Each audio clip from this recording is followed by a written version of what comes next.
Hello नमस्कार साथियों, स्वागत है आप सभी का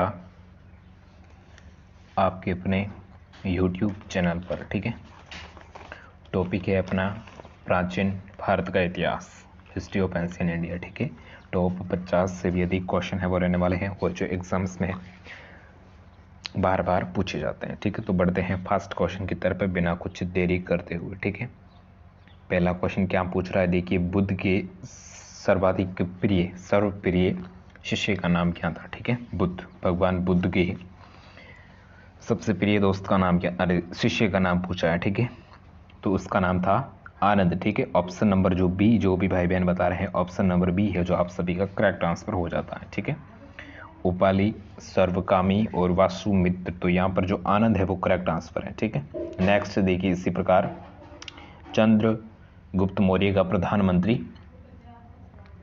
कौन थे। ठीक है, चंद्रगुप्त मौर्य का प्रधानमंत्री यानी पीएम कौन थे। विष्णुगुप्त, मैक्सनीज, तुसाप या उपगुप्त।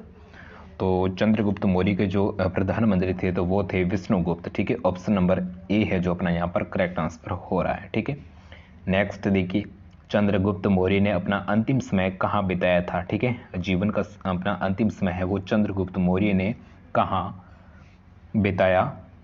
पाटलिपुत्र, श्रवण बेलागोला, तक्षशिला या फिर उज्जैन। ठीक है, तो इसका जो करेक्ट आंसर होगा तो वो होगा श्रवण बेलागोला। ठीक है, श्रवण बेलागोला ऑप्शन नंबर बी है जो अपना यहाँ पर करेक्ट आंसर है। ठीक है, इसी प्रकार नेक्स्ट देखिए, मैक्सनीज का राजदूत था। ठीक है, राजदूत सिकंदर, धनानंद, सेल्यूकस या फिर डाइमैक्स। ठीक है, तो मैक्सनीज का जो राजदूत था तो कौन था, तो वो था सेल्यूकस। ठीक है, ऑप्शन नंबर सी है जो अपना यहाँ पर करेक्ट आंसर हो रहा है। ठीक है, सी बिल्कुल। नेक्स्ट देखिए, चंद्रगुप्त मौर्य ने अंतिम दिनों में किस धर्म का अनुयायी बन गया था। ठीक है, चंद्रगुप्त मौर्य ने अपने जीवन के अंतिम दिनों में मतलब उसने कौन सा धर्म अपना लिया था, तो उसने अपनाया था अंतिम दिनों में जो धर्म अपनाया था तो वो जैन धर्म। ठीक है, ऑप्शन नंबर डी है जो अपना यहाँ पर करेक्ट आंसर हो जाता है, जैन धर्म। ठीक है, जैन धर्म अपनाया था किसने, चंद्रगुप्त मौर्य ने। कब, अपने जीवन के अंतिम दिनों में। ठीक है, नेक्स्ट देखिए, कौन सा जो कथन है वो सत्य है यानी एकदम सही पूछा गया। ठीक है, हाँ सही पूछा गया, राइट, कौन सा कथन एकदम ट्रू है। ठीक है, तो चाणक्य का दूसरा नाम विष्णुगुप्त या फिर कौटिल्य था, तो ये तो बिल्कुल सही बात है। चंद्रगुप्त ने नंद शासक धनानंद को हराकर मौर्य साम्राज्य की स्थापना की थी, बिल्कुल सही।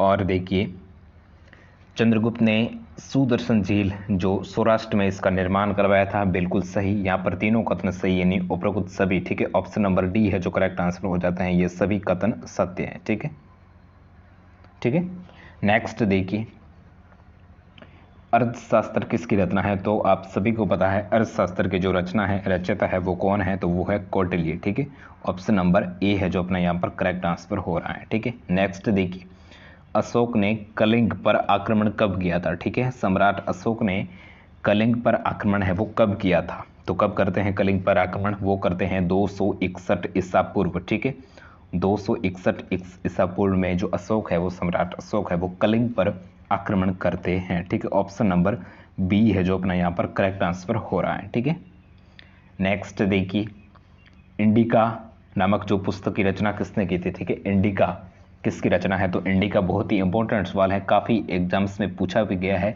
और पूछा भी जा सकता है, तो इसलिए इस सवाल को थोड़ा सा आपको ध्यान में रखना है। इंडिका नामक पुस्तक की रचना किसने की, जल्दी से बताओ कमेंट में है, मैक्सनीज, टालमी, प्लिनी या फिर चंद्रगुप्त मौर्य। ठीक है, तो इंडिका नामक पुस्तक की जो रचना करते हैं वो करते हैं मैक्सनीज। ठीक है, ऑप्शन नंबर ए है जो अपना यहाँ पर करेक्ट आंसर हो जाता है। ठीक है, मैग्नीज।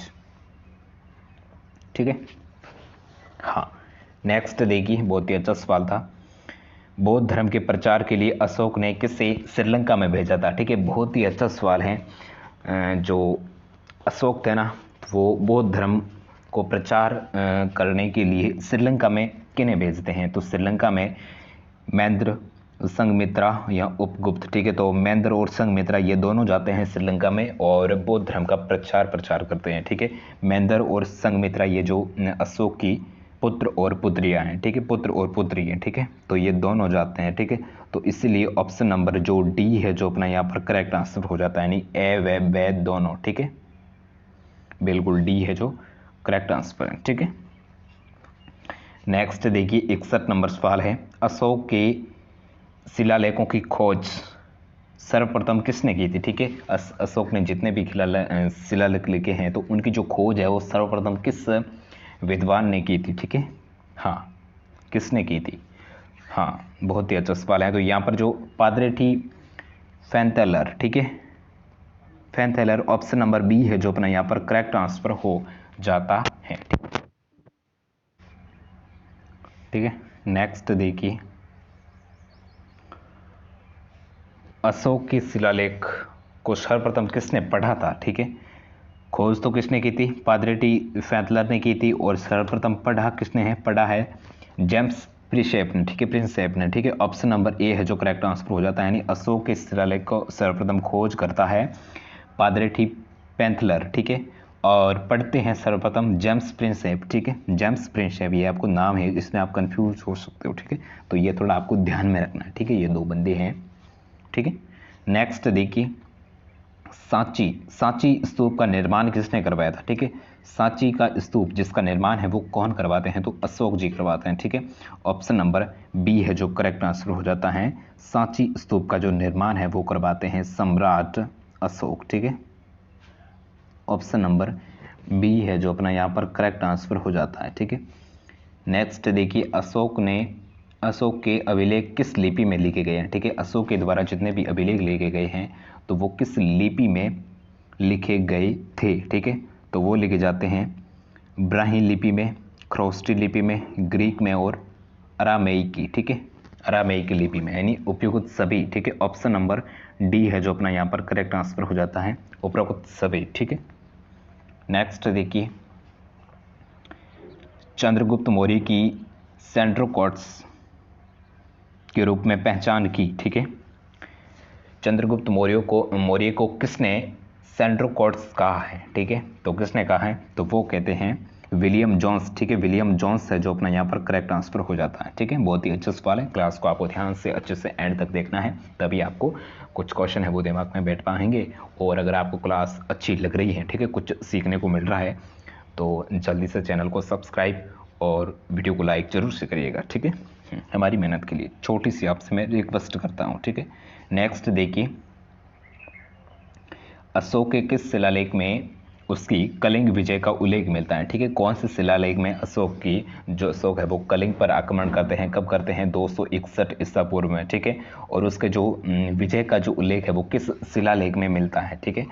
तो वो मिलता है तेरहवें शिलालेख, ठीक है। ऑप्शन नंबर डी है जो अपना यहाँ पर करेक्ट आंसर हो जाता है, 13वें बी, ठीक, ए, ठीक है, ए सही आंसर है 13वें शिलालेख में, ठीक है।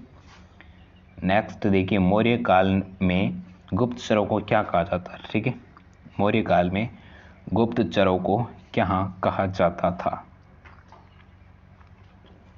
तो उसको गुप्तचरों को कहते थे संस्था, गुड पुरुष, संचार, ठीक है, यानी ये सभी कहते थे। ऑप्शन नंबर डी है जो करेक्ट आंसर है, ठीक है। नेक्स्ट देखिए, मैक्सनीज के अनुसार भारतीय समाज कितने भागों में विभक्त है, ठीक है। मैक्सनीज के अनुसार है जो भारतीय समाज है वो कितने भागों में बांटी हुई है, तो वो इसके जो भाग है वो है 7 भाग है, ठीक है। ऑप्शन नंबर बी है जो अपना यहाँ पर करेक्ट आंसर हो जाता है, ठीक है। 7 भागों में विभक्त है, ठीक है, किसके अनुसार, मैक्सनीज के अनुसार, ठीक है। चंद्रगुप्त मौर्य के महल के अवशेष कहाँ से मिले हैं, ठीक है। चंद्रगुप्त के मौर्य के जो महल के अवशेष है वो हमें कहाँ से मिले हैं, तो वो मिले हैं पटना से, ठीक है, कमरहार पटना, ठीक है। नेक्स्ट देखिए, अशोक के धम्म की परिभाषा कहाँ से ली गई है, ठीक है। अशोक की जो धम्म यात्रा है उसकी जो परिभाषा है वो कहाँ से ली गई है, तो कहाँ से ली गई है, तो वो ली गई है राहुलो वात्सूत से, ठीक है। राहुल ओदवात्सूत, ठीक है। ऑप्शन नंबर सी है जो अपना यहाँ पर करेक्ट आंसर हो जाता है, ठीक है। नेक्स्ट देखिए, मौर्य काल में प्रचलित विष्टि था। मौर्य काल के समय जो प्रचलित विष्टि क्या था, उसे क्या कहते थे? विष्टि मतलब क्या था? ये एक धर्म कर था, भूमि कर था, सिंचाई कर था, या फिर निःशुल्क श्रम। ठीक है, तो विष्टि था अपना निःशुल्क श्रम। ठीक है, ऑप्शन नंबर डी है जो अपना यहाँ पर करेक्ट आंसर हो जाता था। ठीक है, हो जाता है। ठीक है, नेक्स्ट देखिए, भारत में सर्वप्रथम सोने के सिक्के किसने चलाए? ठीक है, बहुत ही अच्छा सवाल है, काफ़ी एग्जाम्स में पूछा भी गया है और पूछा भी जा सकता है, इंपॉर्टेंट क्वेश्चन। ठीक है, तो क्या है कि भारत में सर्वप्रथम सोने के जो सिक्के हैं वो किसने चलाए थे? ठीक है, तो कौन चलाता है सोने के सिक्के? कुषाण, इंडो ग्रीक, गुप्ता या फिर मौर्य?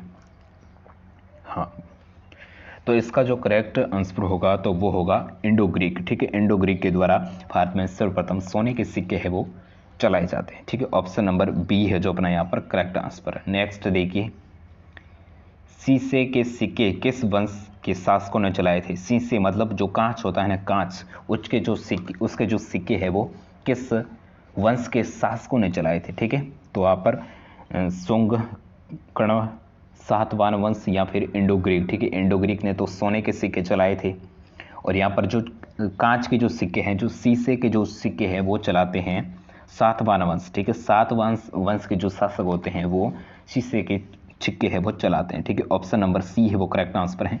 नेक्स्ट देखिए, ब्राह्मणों को सर्वप्रथम भूमि अनुदान देने की जो प्रथा है वो किन के समय से प्रारंभ हुई? बहुत ही अच्छा सवाल है। ब्राह्मण जो लोग होते हैं उसको सबसे पहले भूमि अनुदान देने की जो प्रक्रिया है, जो प्रथा है, वो किस समय प्रारंभ हुई? ठीक है, पल्लव वंश के समय, सातवाहन वंश के समय, गुप्त वंश के समय या फिर चालुक्य वंश के समय? तो इसका जो करेक्ट आंसर होगा तो वो होगा अपना ऑप्शन नंबर बी। ठीक है, सातवाहन वंश के समय। और सातवाहन वंश के समय क्या था, जिसने जो अभी हमने पढ़ा था, पिछला ही क्वेश्चन था, मतलब शीशे के सिक्के चलाए थे। ठीक है, वो भी सातवाहन वंश ने। ठीक है, ऑप्शन नंबर बी है जो अपना यहाँ पर करेक्ट आंसर हो जाता है। ठीक है, सातवाहन वंश ने क्या क्या किया था? सर्वप्रथम शीशे के जो सिक्के चलाए थे, और ब्राह्मणों को सर्वप्रथम भूमि दान देने की जो प्रथा है वो इसके समय प्रारंभ हुई थी। ठीक है, नेक्स्ट देखिए, रुद्रदामन कौन था? ठीक है, रुद्रदामन कौन था? शंक शासक, कुषाण शासक, सातवाहन शासक या फिर वाकाटक शासक? ठीक है, तो रुद्रदामन जो शंख शासक को कहते थे। ठीक है, ऑप्शन नंबर ए है जो अपना यहाँ पर करेक्ट आंसर है। ठीक है, नेक्स्ट देखिए, कनिष्क का राजवैद्य कौन था? ठीक है, कनिष्क का राजवैद्य कौन था? तो कनिष्क का राजवैद्य था चरक। नेक्स्ट देखिए, कनिष्क बौद्ध धर्म की किस शाखा का अनुयायी था? ठीक है, कनिष्क बौद्ध धर्म की किस शाखा का अनुयायी था? तो यहाँ पर जो करेक्ट आंसर है वो है महायान। ठीक है, महायान शाखा का। नेक्स्ट देखिए, कनिष्क की राजधानी कौन सी थी? ठीक है, कनिष्क की राजधानी कौन सी थी? तो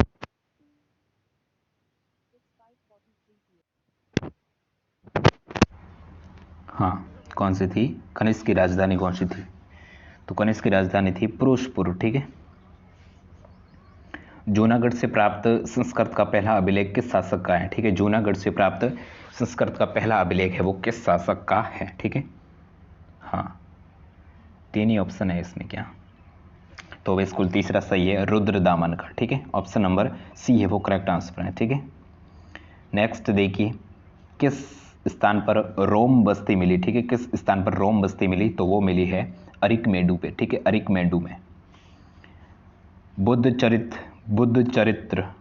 ठीक है, चरित्र नहीं है, चरित्र। ठीक है, बुद्ध चरित्र की रचना किसने की थी? तो बुद्ध चरित्र की रचना है वो करते हैं अश्वघोष। ठीक है,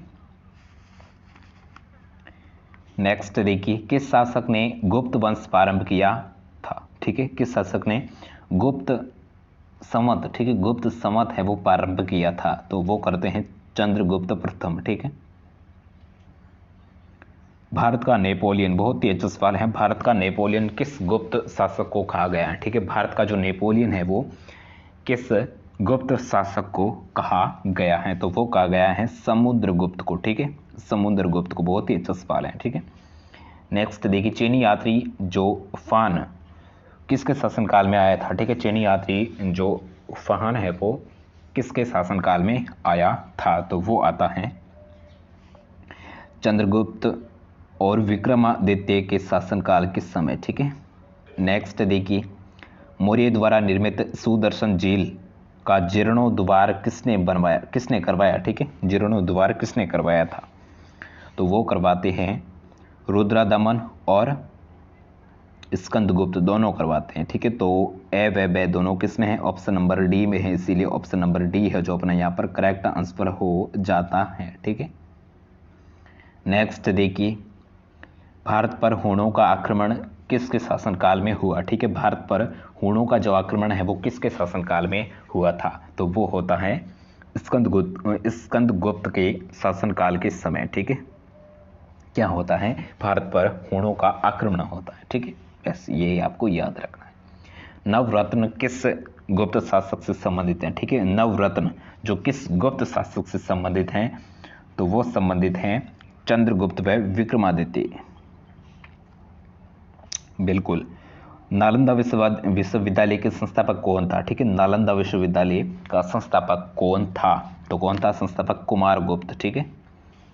और देखिए, गुप्तकालीन स्वर्ण सिक्कों को क्या कहा जाता था, ठीक है। गुप्त काल के समय सोने के जो सिक्के होते थे उसको क्या कहा जाता था, तो क्या कहा जाता था, तो दिनार कहा जाता था, ठीक है। दिनार, नाम लिखना अच्छे से आना चाहिए, देखिए हाँ, ऑप्शन नंबर ए है जो करेक्ट आंसर है, ठीक है।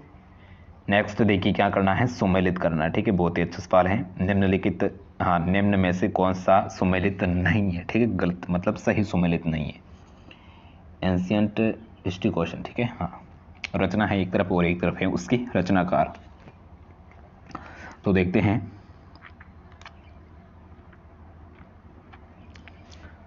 हाँ, मुद्रा राक्षस जिसके रचनाकार विशाखादत्त हैं, और अभिज्ञान संकुतलम कालिदास, बिल्कुल सही।